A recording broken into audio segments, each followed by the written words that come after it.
This man was shot down over enemy lines, hunted for days, and rescued at the cost of several lives. That's not a movie script. That's what actually happened to Lieutenant Colonel Hambleton, and yes, they made a film about it. And that's just one. Today, I'm ranking the best Army movies, all based on real events. Some of these missions were so harrowing, even Hollywood didn't dare show the full story. This one tells the story of U.S. Air Force Lieutenant Colonel Isel Hambleton's rescue. It happened during the 1972 Easter Offensive in Vietnam. The film brings in Gene Hackman as Hambleton and Danny Glover as the airman coordinating the search. When Hambleton's EB-66 plane is shot down, he becomes a top priority target because he knows secrets that can't fall into enemy hands. The real Hambleton survived for 11 days behind enemy lines, with Air Force pilots trying everything to keep him alive. Each try put more lives on the line. By the end, several Americans were killed, and Hambleton finally got out thanks to U.S. Navy SEAL Thomas Norris and South Vietnamese Commando Van Keet. Both men received the highest military honors for what they did. The movie changes some details, composite characters, a Hollywood-style showdown, but keeps the heart of the story. The real ordeal was even more harrowing than what's on screen. They did tone down some details. The movie didn't make money, just $3.1 million at the box office, but it holds up. Roger Ebert called it lean and no nonsense, the kind of war film Hollywood used to make before everything had to mean something deep. Over time, Bat-21 earned respect as one of the best Vietnam War movies ever made. Even now, it holds an 82% on Rotten Tomatoes.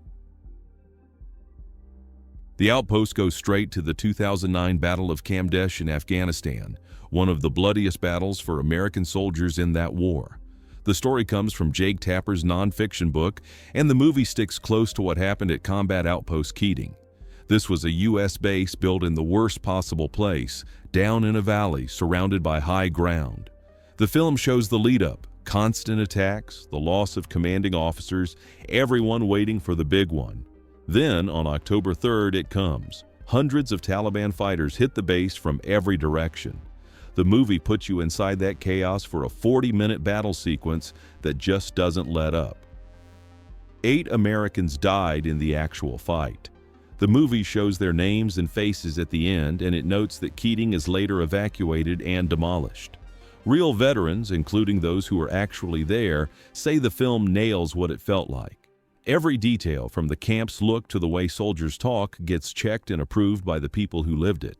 Critics agree, 93% on Rotten Tomatoes, and Rolling Stone calls it the best war movie about Afghanistan.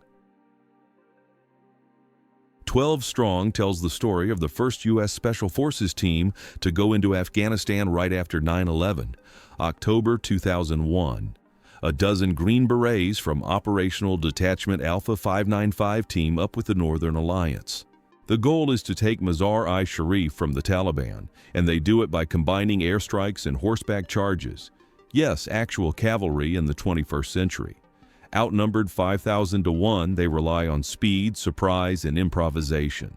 Chris Hemsworth plays Captain Mitch Nelson, who's based on the real Mark Nutch. A lot of what happens in the movie comes from first-hand accounts. The Americans managed to take Mazar-i-Sharif in 3 weeks, and all 12 make it home. That's not just in the movie. These guys are known as the Horse Soldiers, and there's even a statue of them at Ground Zero now. The film adapts the book Horse Soldiers, which finally put the story into the public eye almost a decade after it happened. It's a fascinating R-rated account of a mission most people never heard about. Zulu recreates the 1879 Battle of Rorke's Drift, where 150 British soldiers face 4,000 Zulu warriors. The cast includes Stanley Baker and a young Michael Caine. The story keeps close to history. After the British get crushed at Isandlwana, the Zulu army attacks a mission station defended by engineers and infantry. Against the odds, the British hold out for 2 days. 11 Victoria Crosses are awarded for that defense. The movie doesn't just celebrate the British, it shows the Zulus as warriors with equal courage. Scenes like the chanting and the famous Men of Harlech sequence are based on real accounts. Filmed in South Africa during apartheid, Zulu's production manages a rare feat. Black Zulu extras and white crew work side by side. On set, the Zulu actors even taught the British crew some dances between takes. Zulu became the fourth most popular film in Britain in 1964, launched Kane's career, and got praised for respectful storytelling. The South African government even banned it for black audiences back then. They were afraid it would inspire resistance by showing Zulu bravery. Glory tells the story of the 54th Massachusetts Infantry, the Union's first all-African American regiment in the Civil War. Matthew Broderick plays Colonel Robert Gould Shaw, who leads the 54th, and Denzel Washington, Morgan Freeman, and Andre Braugher play soldiers in the unit. The real regiment is mostly free black men. The film shows the formation, the harsh training, and the final assault on Fort Wagner. That July 1863 battle ended in a Confederate victory. Most of the 54th were killed or wounded, but their courage changed public opinion and brought thousands more black soldiers into the war. Glory builds its story from letters, records, and first-hand accounts, including Robert Shaw's own correspondence. Some characters are invented, but the battles all come from real events. The filmmakers worked closely with historians to get the details right, from uniforms to battle strategy. Director Edward Zwick refused to turn it into just a white savior movie. He even cut scenes about Shaw's family to keep the story on the 54th.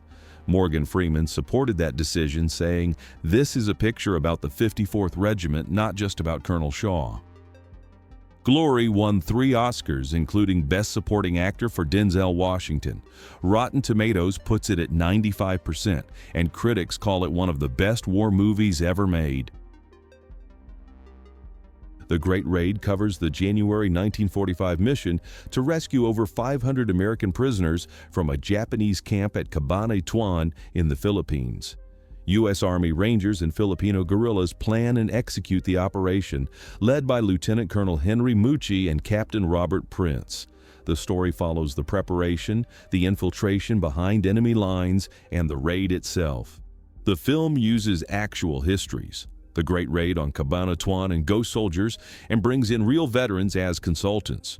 Captain Prince himself signed off on the film, saying it depicted the raid accurately. The Great Raid uses real World War II equipment and vintage C-47 essays for authenticity.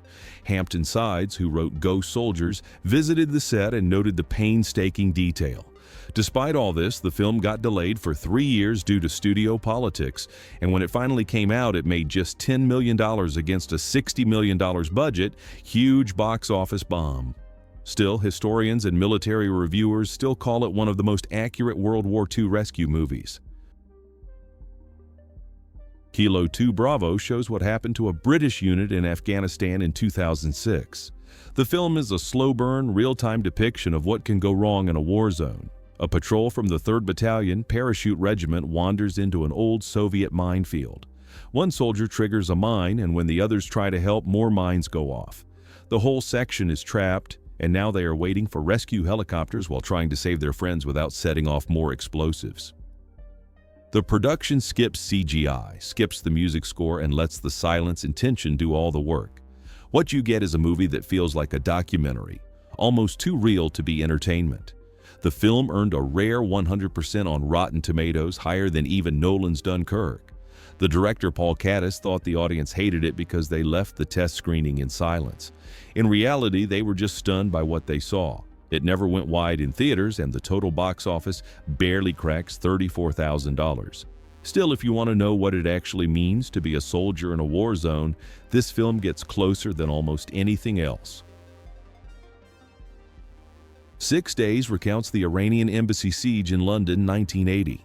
6 militants take 26 hostages and set off a tense standoff that plays out over 6 days. The film follows 3 tracks at once. Police negotiator Max Vernon tries to keep things from spiraling out of control. The SAS under Rusty Furman prepare for an assault, and the BBC's Kate 80 covers it all live for the world. The movie doesn't go for spectacle. Instead, it sticks to the facts and the mood of the moment. Every beat of the crisis is there. The shifting demands, the government refusing to back down, and the pressure building with each day. The production had access to the actual embassy building, and former SAS members, Rusty Furman included, served as consultants to get the action right. Every detail, From the press coverage to the tactical planning comes from the historical record. The Devil's Brigade takes its name from the real 1st Special Service Force, an elite joint Canadian-American commando unit in World War II. William Holden stars as Colonel Frederick, who's put in charge of a mix of undisciplined Americans and polished Canadian volunteers. The film plays up the culture clash, bar fights, and Dirty Dozen-style discipline problems, but that part is Hollywood.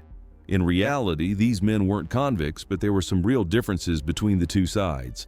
The second half goes into the actual battles, the forces' assault on Santa Maria, and then their famous climb up Monte la Defensa in Italy.